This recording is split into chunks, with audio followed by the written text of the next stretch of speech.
Welcome to Bioline Study Tool. Myself Haresh Kalsare. Today I am going to present about tuberculosis. So as we all know, tuberculosis is very well known and well famous disease that we can see everywhere. That is widely spread disease and that we can see at pandemic level. Pandemic that is at worldwide level. So tuberculosis is the most common disease that caused by bacteria and that we can consider it is a respiratory disease. Why? Because the bacteria that are responsible for this disease or bacteria that cause tuberculosis that mostly infect our respiratory system. Mainly we can say lungs, right? So tuberculosis is highly contagious disease and the meaning of contagious that is it can transmit from one person to another person by direct contact.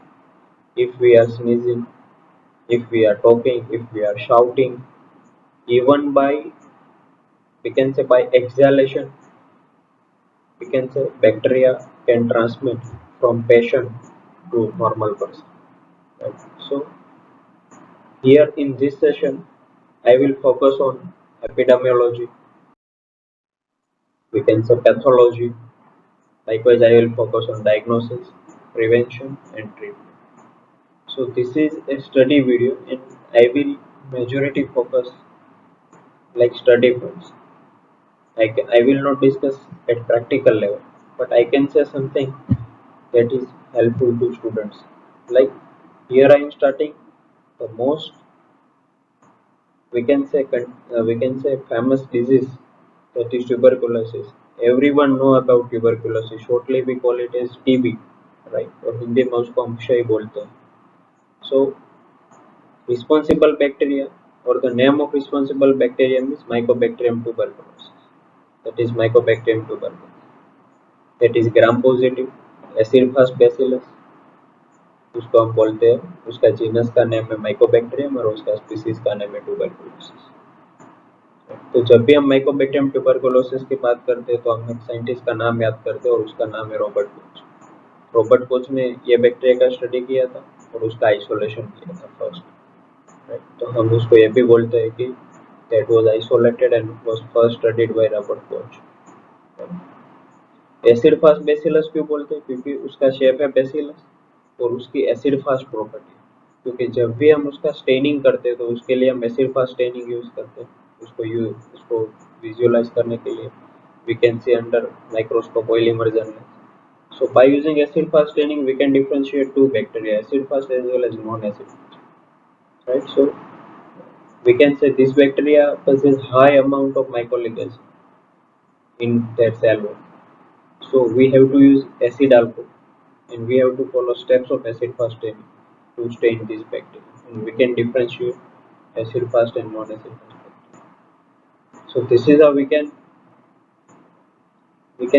say this is a very basic information, basic detail about Mycobacterium tuberculosis.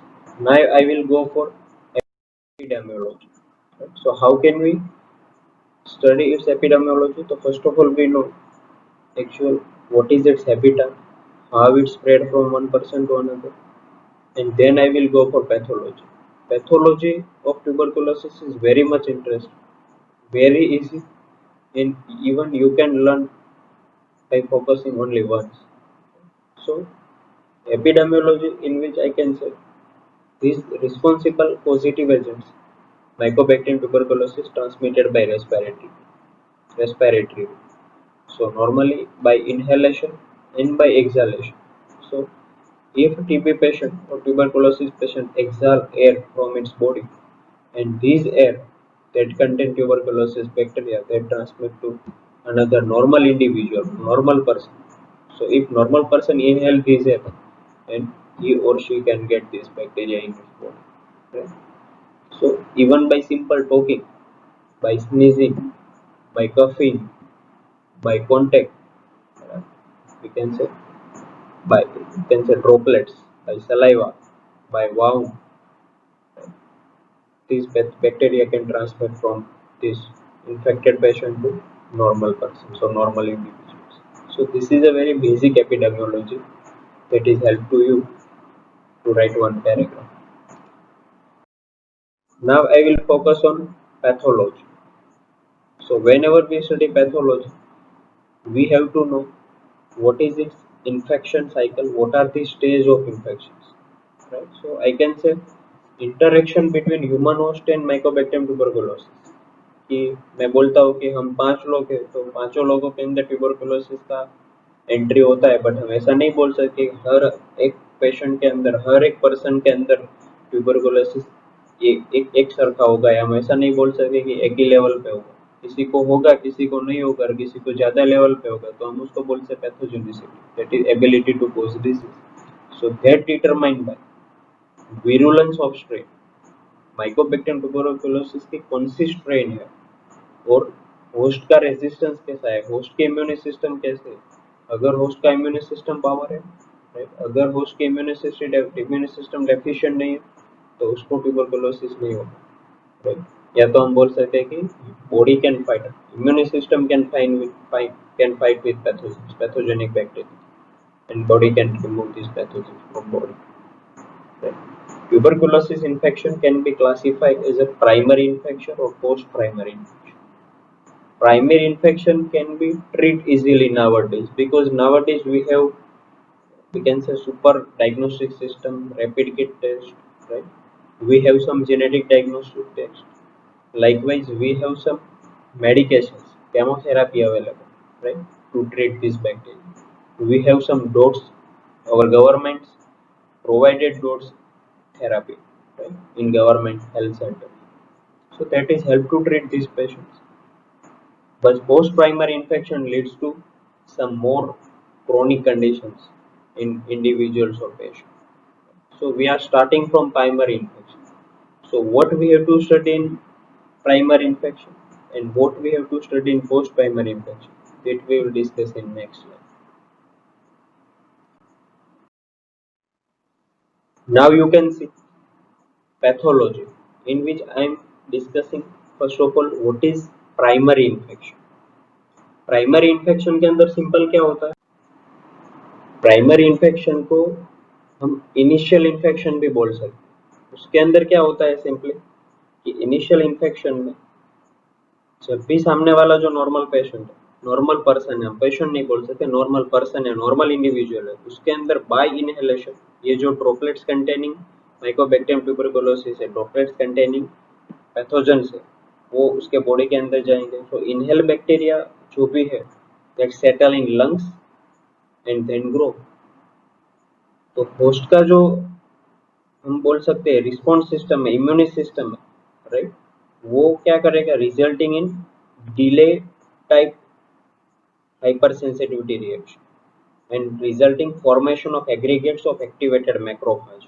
Macrophage जो हमें पता है वो हमारे immune system का cell, right, उसको हम tubercles बोलते हैं। तो अगर आपको कोई पूछे व्हाट इज ट्यूबरकल, तो ट्यूबरकल को आप क्या बोलोगे कि प्राइमरी इन्फेक्शन या तो इनिशियल इन्फेक्शन के अंदर जो नॉर्मल इंडिविजुअल है उसके बॉडी के अंदर ये इनहेल ड्रॉपलेट्स जाएंगे, और ये जो इनहेल ड्रॉपलेट्स है वो लंग्स के अंदर सेटल हो गए, फिर वहां पे ग्रो हो गए, और ग्रो होने के बाद, राइट, हमारी जो इम्यून सिस्टम है, हमारा जो इम्यून रिस्पॉन्स है, राइट, वो क्या प्रोड्यूस करेगा, डिले हाइपर सेंसिटिविटी रिएक्शन और रिजल्टिंग फॉर्मेशन ऑफ एग्रीगेट्स, सब इकट्ठे हो गए, ऑफ एक्टिवेटेड मैक्रोफाजेस। तो एक्टिवेटेड मैक्रोफाजेस है वो एग्रीगेट हो गए और उसको बोलते हैं ट्यूबरकल्स। तो ट्यूबरकल्स क्या है, that is aggregates of activated macrophage when normal or normal, we can say person or normal individuals infected by, we can say this mycobacterium tuberculosis।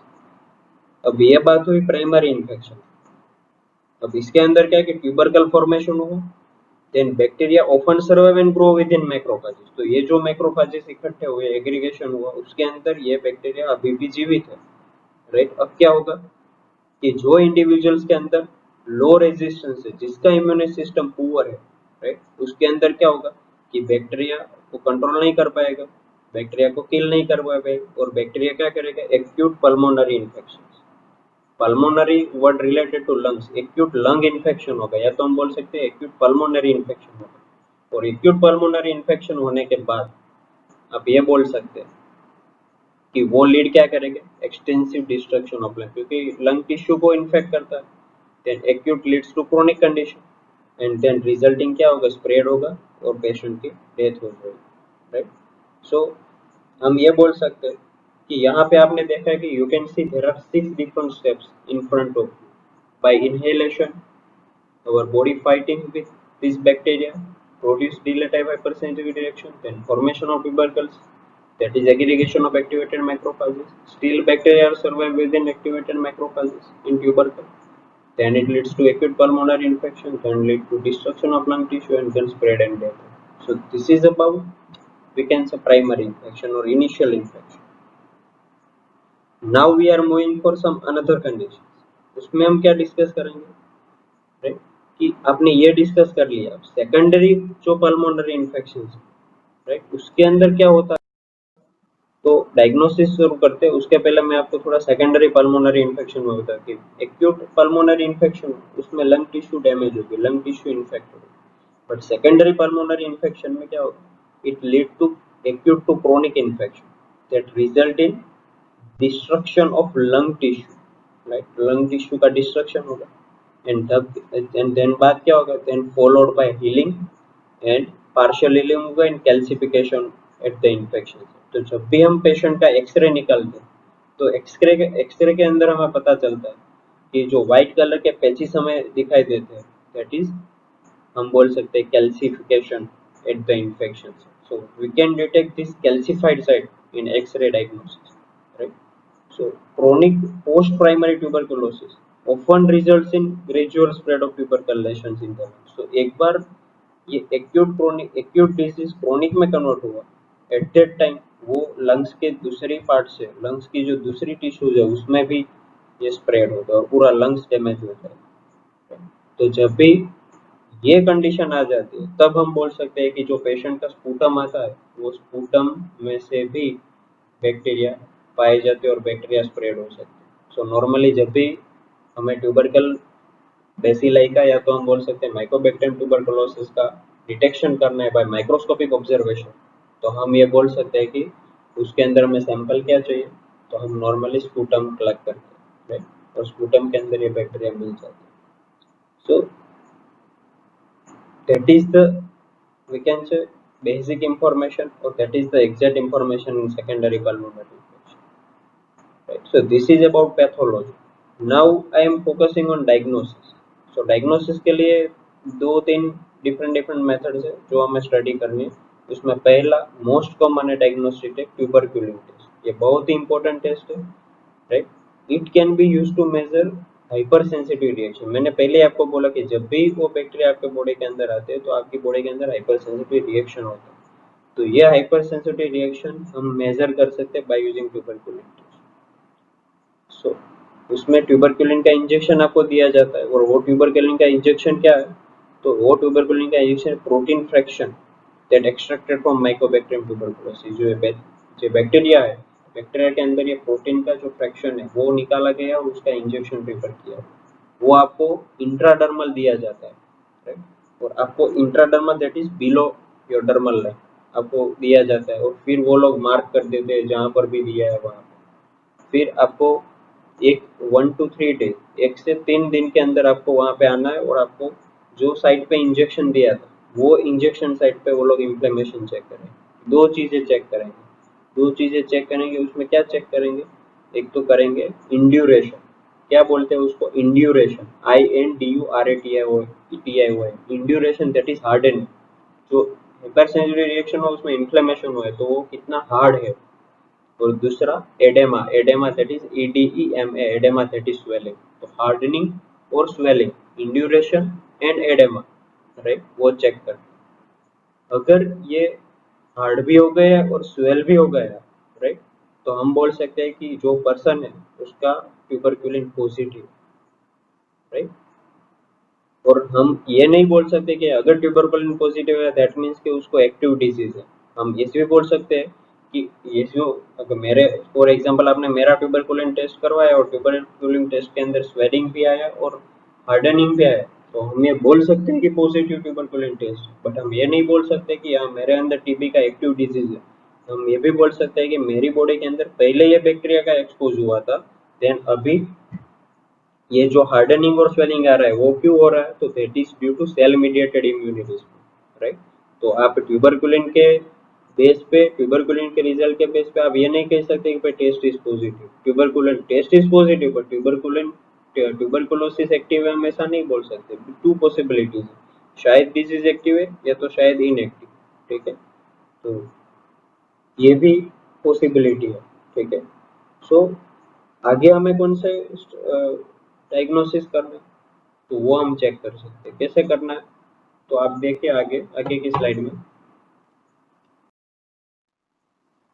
कि there are many factors such as aging, malnutrition, overcrowding, stress, hormonal changes may reduce effective immunity in untreated individuals. Patient को TB disease भी हुआ है, उसका treatment भी proper नहीं हुआ है और उसके इम्यून सिस्टम भी रिड्यूस है। क्यों? क्योंकि ये सब फैक्टर्स है वो अफेक्ट करते हैं, राइट। और क्या होता है, allow reactivation of dormant infection, और फिर इन्फेक्शन ज्यादा रीएक्टिव होता है और डिजीज ज्यादा बॉडी को कवर करता है। तो सेकेंडरी पल्मोनरी इन्फेक्शन की हमने बात कर दी, तो वो अभी हमें डिस्कस नहीं कर रहा, right. X-ray is one of the diagnostic technique that we can use to detect this mycobacterium tuberculosis infection. So normally जो एक्सरे के अंदर डॉक्टर देखते हैं उसमें फेंट व्हाइट लाइंस देखते हैं, राइट। तो जो कैल्सिफिकेशन वाला पोर्शन है वो हमें दिखाई देता है, that we can see patches, या तो हम उसको बोल सकते हैं ट्यूबरकल्स भी चेक कर सकते हैं इसके अंदर, जिसके अंदर क्या होता है लाइव माइकोबैक्टीरियम ट्यूबरकुलोसिस, ठीक है। तो that we can discuss, right, और that we can observe by using this method. So up to here we completed tuberculation x-ray. ना और थोड़ा आगे हम बात करें तो कैसे हम उसका प्रिवेंशन कर सकते हैं। पहले मैं प्रिवेंशन की आपको बात कि प्रिवेंशन के अंदर पेशेंट जो है जिसको टीबी डायग्नोस हुआ है उसको हम हॉस्पिटलाइज कर सकते हैं बट नेगेटिव प्रेशर रूम में, राइट।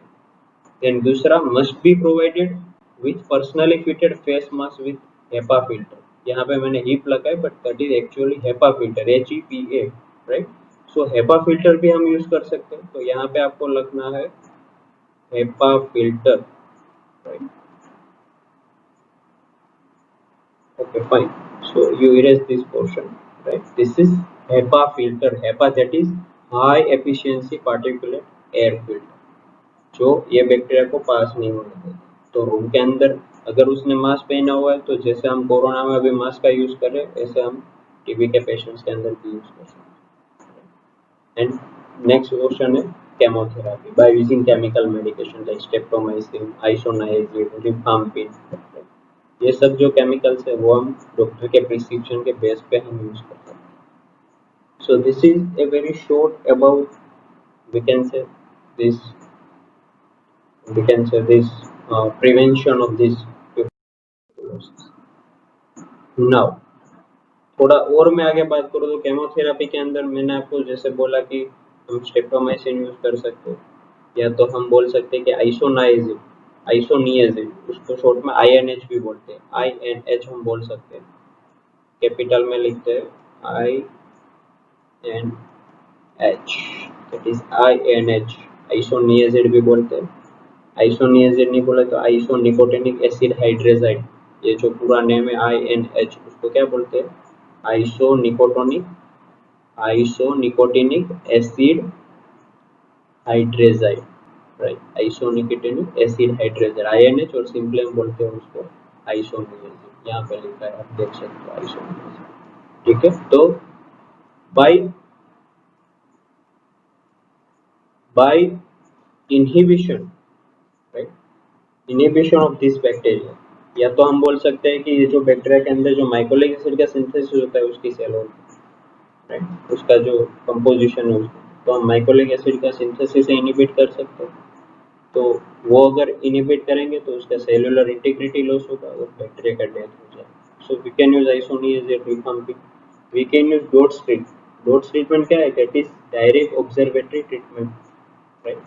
तो डायरेक्ट ऑब्जर्वेटरी ट्रीटमेंट क्या है कि हमें पता है कि हेल्थ सेंटर के अंदर बहुत सारे ऐसे पर्सन जो डॉट्स ट्रीटमेंट में सर्विस करते हैं, राइट। जो आशा वर्कर्स है वो भी बहुत सारी ऐसी बहनें हैं जो रखी गई है ये सब सेंटर के अंदर जो अपने डायरेक्ट ऑब्जर्वेशन से पेशेंट को क्या करती है, ट्रीटमेंट देती है। क्योंकि क्या होगा, अगर पेशेंट को दे दिया कि भाई आपको इतनी दवाई इतने टाइम लेनी है, बट अगर पेशेंट ने नहीं लिया तो अगर गैप रह गया तो बैक्टीरिया वो रेजिस्टेंट हो जाएगा। तो अभी हमें पता है कि ऐसे भी बहुत सारे ट्यूबरकुलोसिस के स्ट्रेन है कि जो रेजिस्टेंस है मेडिकेशंस के साथ, राइट। तो डायरेक्ट ऑब्जर्वेटिव ट्रीटमेंट सिस्टम जो भी है उसमें डायरेक्ट ऑब्जर्वेशंस में ही पेशेंट्स का जो डोजेज है वो देना, तो हम उसको ट्रीट कर सकते हैं।